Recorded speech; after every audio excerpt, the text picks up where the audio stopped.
Today I want to talk to you about probably what you might consider to be the strangest leadership theory ever.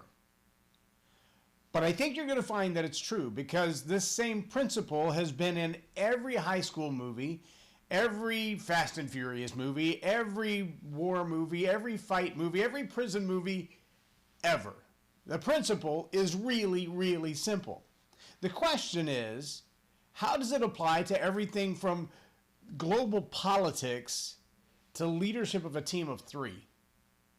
This is a really strong principle, and I think you need to pay close attention today because I'm going to point out some things that we've been seeing happen, that we are currently seeing happen, things we're going to see happen coming in the future, and ask you as leaders in your small circles, large circles, and communities to employ a very similar leadership strategy.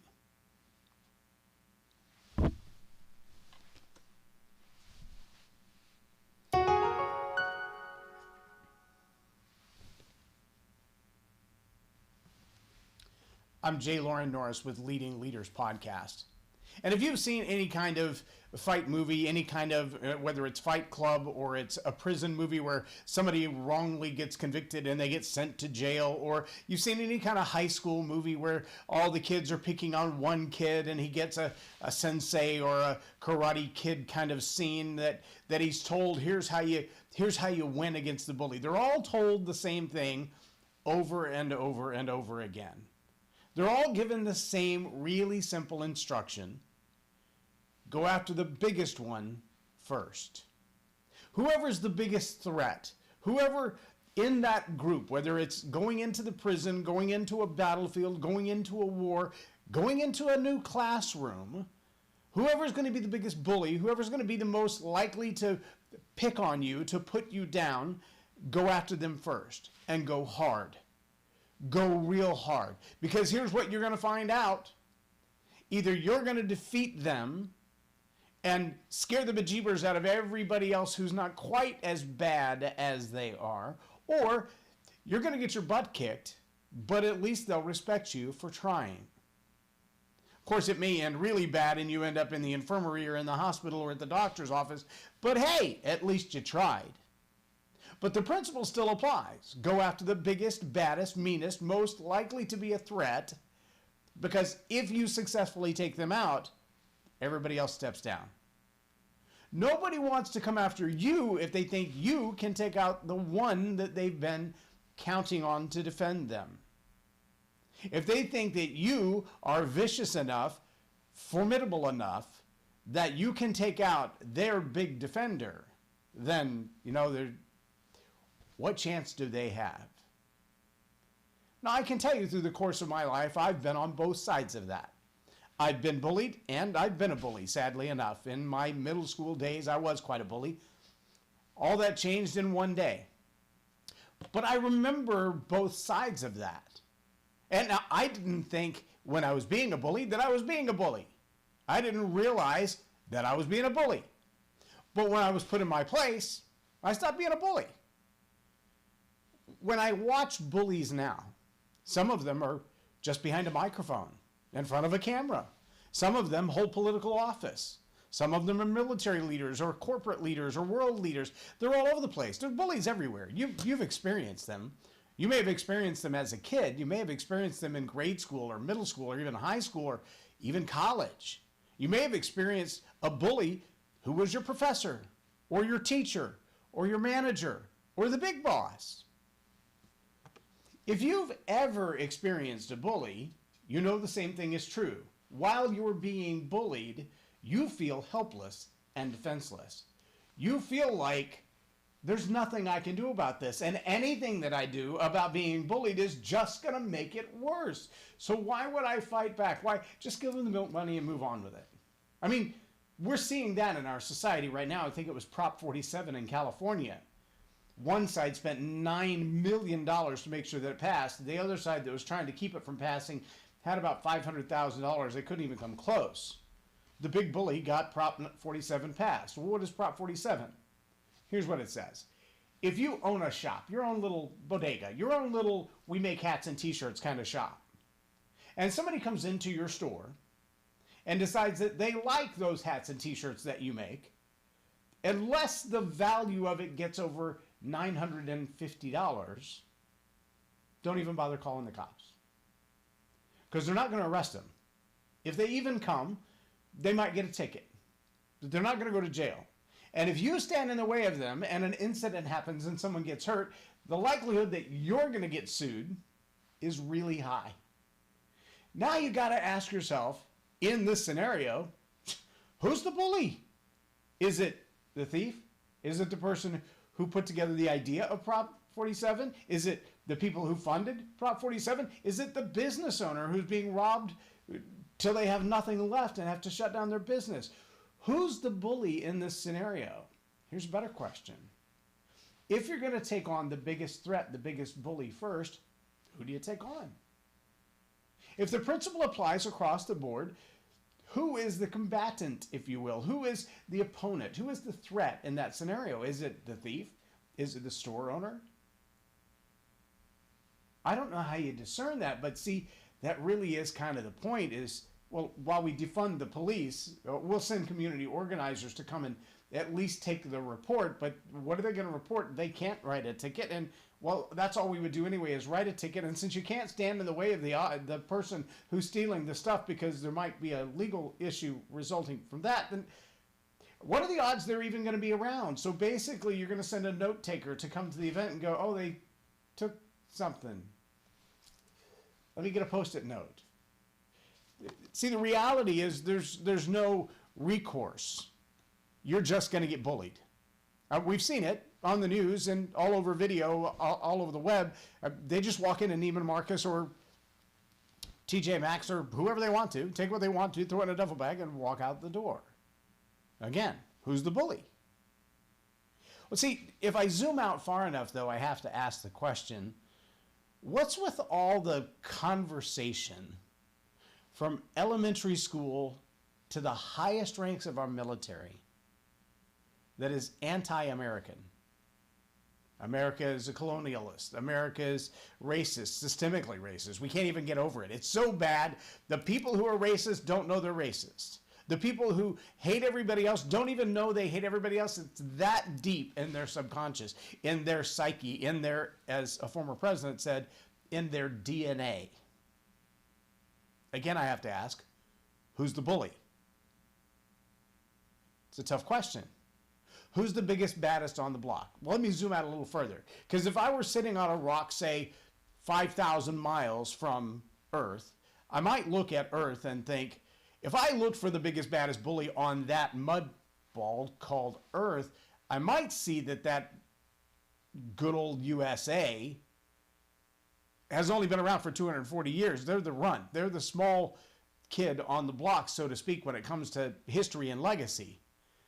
But they've been kicking butt and taking names for all of their 200 plus years. They've only lost a couple of wars, but their ideas are strong. In fact, their ideas, their rhetoric, their conversation, it has global influence. The way they think, that whole capitalism idea, that self-dependence thing, that self-reliance idea, that is an idea with some serious influence. In fact, we've seen wars in other countries because they want to adopt that idea. They want that freedom, to be responsible for themselves, to have individual rights and individual responsibilities. That idea is infectious. So who's the bully? Is it the organizations, the leaders, the countries, the companies who say, no, we'll not have any spreading of that idea, what some would call democracy, and we'll have none of that. We want global harmony. We want the world to be equal everywhere. Well, I can tell you something. I've been in Cuba, and I've been in the Congo, and I've been in Brazil, and I've seen what everybody is equal looks like. Because here's what very seldom happens. We've even seen this in the education system in the United States over the last, say, 45 years.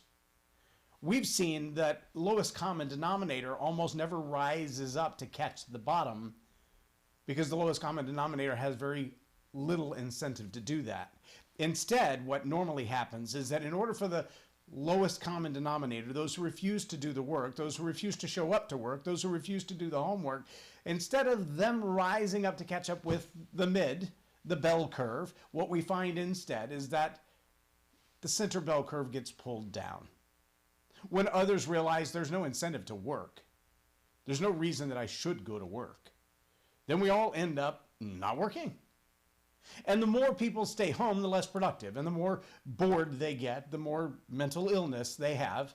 If you think I'm kidding, look it up. There are studies that will prove that to be a fact. Non-industrious, non-studious people have mental illnesses. They're easier to control.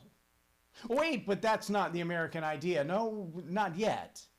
But about 100 years ago, somebody from way zoomed out said, if I wanted to take over, say, all of those places so that it's more equal like, say, Cuba, or more equal like, say, Venezuela, or more equal like, say, the former USSR, or more equal like, say, China, that I could make it more equal, except there's this one bully, this one influencer that has just been a thorn in the side of this everybody equal concept for 200 years. And every time we turn around, they're inserting their influence in another nation. And every time we turn around, they're standing up for the little guy. And every time we turn around, they're the one that's defending the rights and freedoms of individuals and human rights all over the planet. They're the ones that keep making so much money that they're giving money to those that we're trying to oppress. They keep sending them food. They keep sending them medicine. How can we ever, if that big bully stays on the block with the influence that they have? And if you think I'm kidding, change your lenses for a moment and just go back and ask yourself, what would be the purpose behind the mission to demasculate the armed forces? 20 years ago, the U.S. military, all branches, had a 70 to 75% approval rating of the American people to go, love what they stand for, love their core values, love the fact that they're willing to go to war and do what they need to keep America free. Today, that's less than 50%. Where'd the respect go? Well, I don't know, but today in a lot of the military academies, West Point, Air Force Academy, there's a lot more talk about CRT than there is about EOD. I'm just saying. And if you don't know those one from the other, that's part of the problem. But I do believe the leadership principle that in order to overcome an overwhelming force, you pick the biggest, you pick the baddest, and you take them out in order to put everybody else on notice. I'm here, and I'm serious, and I'm not playing. It's my spot. It's my territory. It's my space. And I'm going to guard it. I believe things like the castle doctrine were written with that worldview. Things that most leaders influence in their business to say, we don't want you taking our inside company secrets and sharing them among our competitors. In fact, I remember working in a big corporate company, a Fortune 50 company, in a pretty high up leader. I think there were 3 people between myself and the CEO of the company. 3. But the practice of that company at the time was if you give your 2 weeks notice, they will pack your boxes and meet you at the door. Why? Because in that 2 weeks that people have already said, I'm all done working for this company, most people already have a grudge against the company. They also already know where they're going, which generally means somewhere in a very similar field, in a very similar industry, in a very similar business, perhaps a competitor, and any information that they might take out with them could be espionage, quality information, industrial espionage. So we'll pay you your 2 weeks, but don't show up. We don't want you here harvesting data, stealing information, funneling it out the door with you. Thanks for your service. We'll send you a check. But we don't trust you to come back to the inside and keep the information going. Oh, but see, that's happening all over the world in global politics and in local politics. We see people moving from one side, quote, to the other.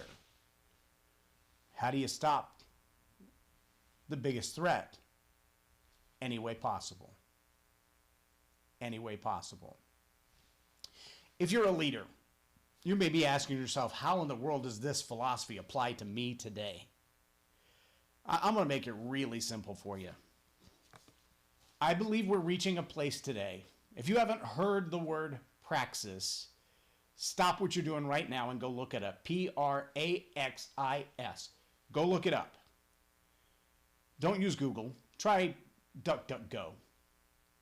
Because what you're going to find is that that word has deep, far-reaching implications and applications. Basically, it means get busy, take action, do it now, because you're running out of time. See, there's a moment in that transition when the big bad threat is confronted. There's a moment in that transition, in that transaction, in that confrontation, that the big bad threat recognizes, I got no hope of winning this. And they can either bow out or conform. Maybe you've seen the old Star Trek movies. In Star Trek, it was the Borg. You will be assimilated. This process has been about 100 years of taking out the big bad bully that is the United States. And as leaders, every day, there's one more little poke in the eye, tug on the ear. Think Three Stooges when they were in the boxing ring or in the wrestling ring, and the ref said there'll be no poking in the eye like this, and no tugging on the ear like this, and no smacking of the nose like that. And all of the things that the ref is saying don't do, he's doing to demonstrate. Yeah, that's what we've been going through for almost 100 years. Oh, we've been the biggest, baddest bully on the block for 250 years for good reason. And in being that biggest, baddest bully on the block, we have held world peace. We've held dictators in check. We've stood the ground when attacked. We've defended little countries and little nations.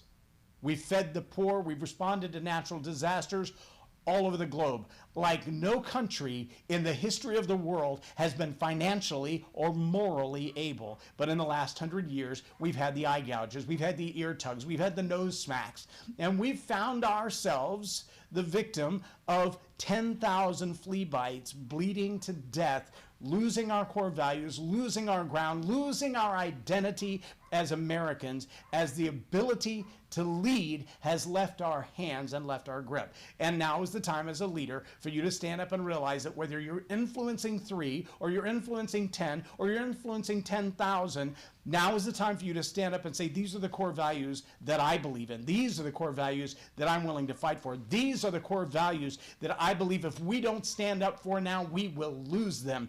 And then ask yourself honestly, do the other leaders around you, your local competitors, your local businesses, your local politicians, your local school board, do they hold the same core values, or are you standing alone? And then ask yourself a question, again, like Prop 47. In this scenario, who's the bully and who's fighting for their life? Yeah, this has been a long podcast. I really can't express to you how passionate I am about the idea that at some point, the best thing you can do is know your value, know your worth, know your ability, and stand your ground. There's an old song that says you'll either stand for something or you'll fall for anything. Today's the day to ask yourself, what do I stand for? When my back is against the wall, when I find myself in that fighting position where the only thing behind me is somebody else's back who's got my back, what do I stand for then? And if you can't answer that question, leadership is probably not the place for you. I'm J Loren Norris with Leading Leaders Podcast for Tell It Like It Is TV. Have a blessed day.